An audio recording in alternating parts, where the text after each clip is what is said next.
Salam dan bahagia. Perkenalkan, saya Sri Rantini Siahaan dari SMA Negeri 1 Kuala Hulu, Kabupaten Labuhan Batu Utara.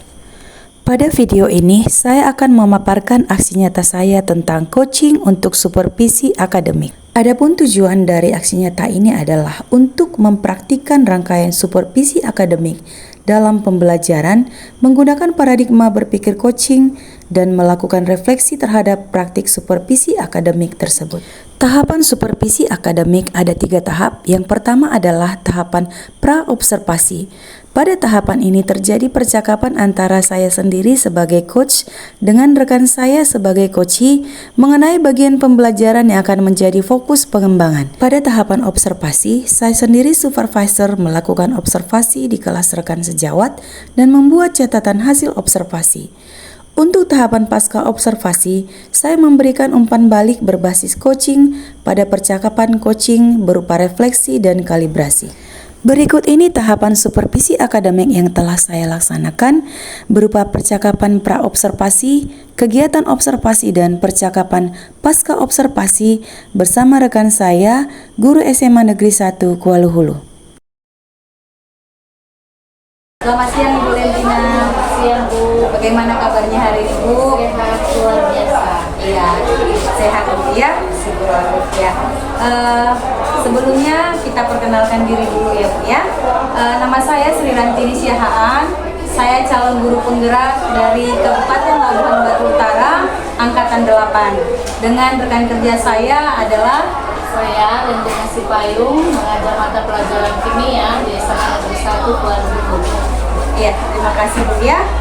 Jadi berhubung besok kita akan melakukan observasi di kelas yang Ibu masuki, jadi pada hari ini kita akan melakukan percakapan bagaimana dengan tujuan pembelajaran yang akan Ibu laksanakan besok.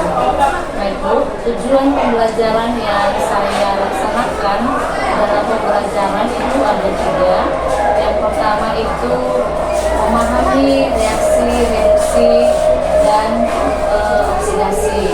Lalu yang kedua, memahami aturan ataupun syarat di dalam penyederhanaan reaksi, reduksi, dan oksidasi.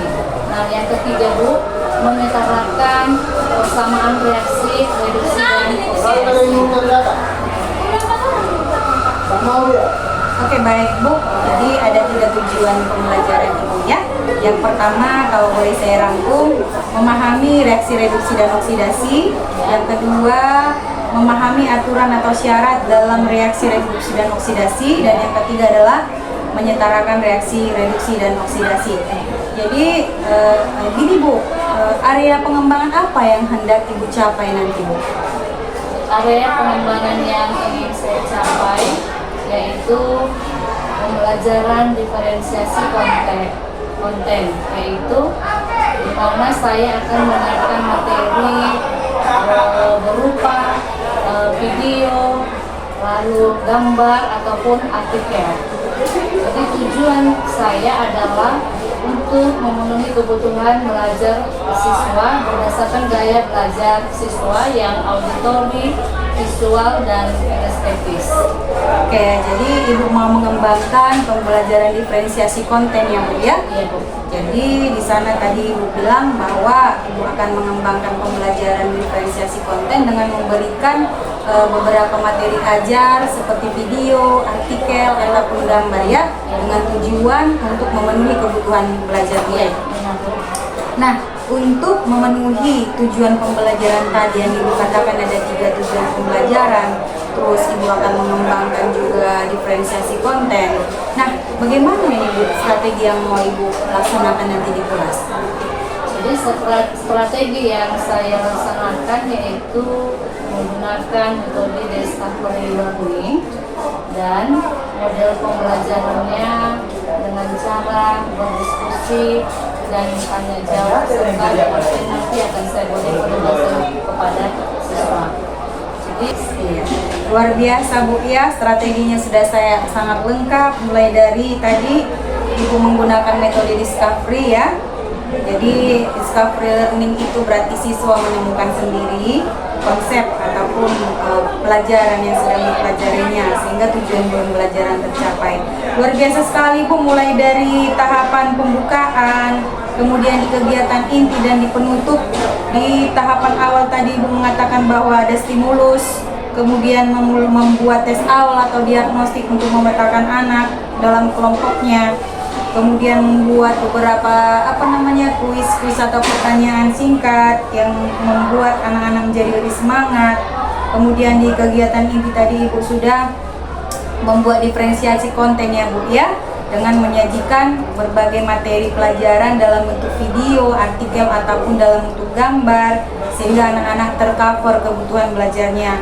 Kemudian di kegiatan pembelajaran pun tadi Ibu sudah mengintegrasikan penilaian ya Bu, termasuklah itu tadi penilaian sikap, yaitu di profil pelajar Pancasila, di berimpaknya, bergotong royong dan bernalar kritis, dan yang paling menarik sini Bu, di bagian penutupnya Ibu sudah merencanakan akan ada refleksi dan ada apresiasi.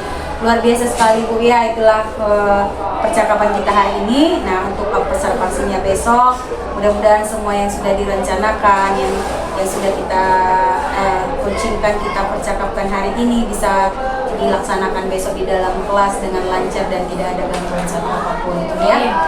Iya, oke. Jadi begitulah percakapan observasi kita hari ini.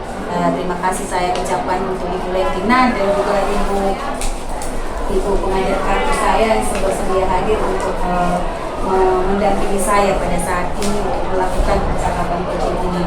Demikian percakapan kita hari ini. Terima kasih. Selamat siang.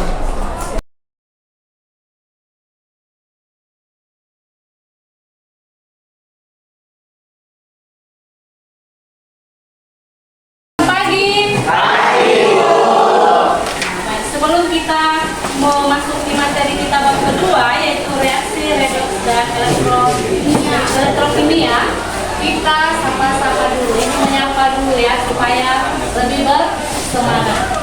Oke, disapa dengan Yel dari Semangat 1. Semangat pagi! Pagi, pagi, pagi! Semangat 1!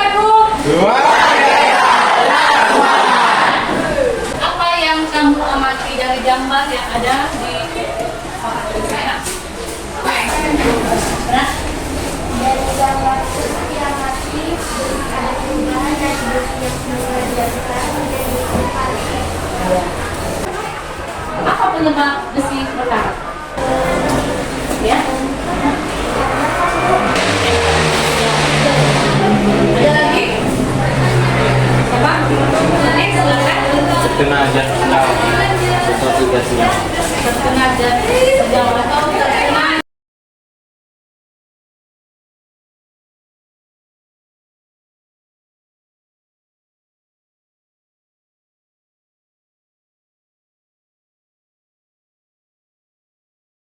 itu persamaan reaksi redoks dan elektrolisis. Yang pertama itu reaksi reduksi dan oksidasi. Reaksi oksidasi dan reduksi. Nah, kita ambil katakan dia di reduksi, NNO4 negatif menjadi NNO positif. Lalu si oksidasi, Cl- menjadi Cl2. Kita menentukan dengan cara metode setengah reaksi pada suasana asam ya, di dalam keadaan suasana asam.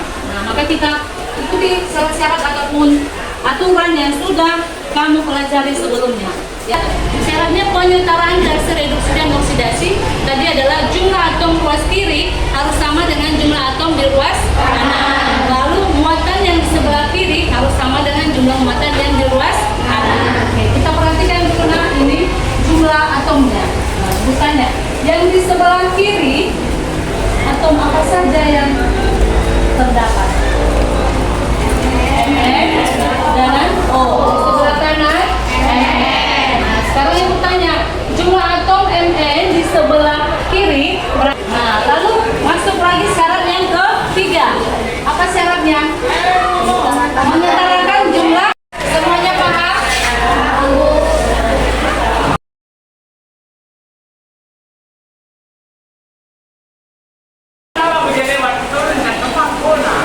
Lalu oksidasi.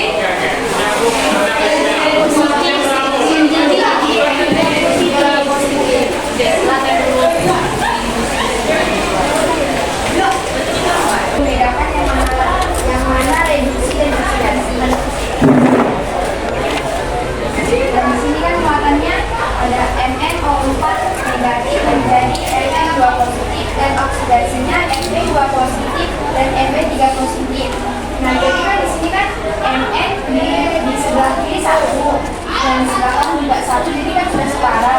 Nah, yang belum setara ini ada O4 dan di kiri O4 dan di kanan kan belum ada nih. Jadi kita tambahkan sesuai dengan yang dikali 5 dan 1 dikali 5. Ada pertanyaan?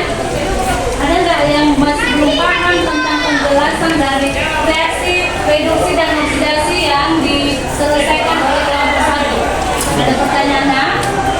Ada. Oke, silakan, Nak. Pertanyaan si Anggi, bagaimana Aulia menyetarakan atom O itu di sebelah kiri dan di kanan? Menyetarakan atom O-nya, bagaimana? Anggi. Kita mengikuti sesuai fungsi yang ada di buku. Kalau dia kurang atau kita tambahkan 2 O. Jadi karena di sini dia di sisi kiri dia O-nya 4, maka kita setarakan, kita buat, kita tambahkan 4 kali 2 O. Maka Saya berikan aplaus. Kriteria ataupun aturan dalam penentuan reaksi reduksi dan oksidasi pada suasana basah tadi bilang sama, hanya perbedaannya di atom OH lalu penambahan atom H2O. Kalau kita akhiri pertemuan hari ini, apa yang menarik dalam pembelajaran kita hari ini, Nak? Ya, dapat menyetarakan reaksinya, paham dengan penyetaran reaksi reduksi dan oksidasi suasana.